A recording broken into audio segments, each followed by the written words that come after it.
এরা ৩-৪০০ একত্র হয়েছে, এরা সবাই পরীক্ষা নকল করতে দেয় না, এই কারণে তারা মিছিল করে। এরা চায় পাতা দেখে খাতায় লিখতে। দাবি একটাই ছিল তাদেরকে নকল করতে দিতে হবে।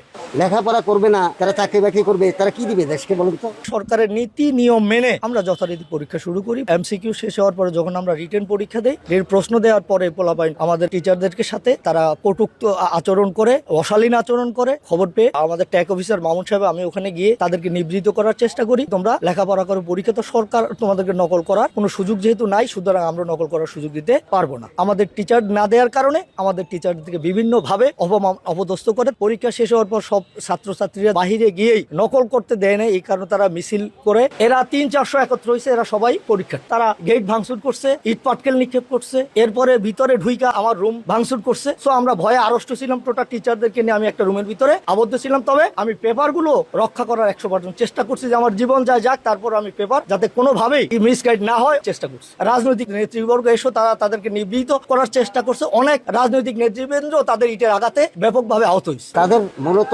দাবি যেটা শুনলাম, নকল করতে দিতে হবে। একদিকে প্রধানমন্ত্রী নকল মুক্ত পরিবেশ চান, শিক্ষামন্ত্রী চান, আমাদের এমপি চান। তো সেই ক্ষেত্রে যদি আমরা নকল করতে দেই, তাহলে সেটা তো আইন বিরোধী হয়ে যায়। আমরা কি করে নকল করতে দিতে পারি? লেখাপড়া করবে না, তারা চাকরি বাকরি করবে, তারা কি দিবে দেশকে বলুন তো?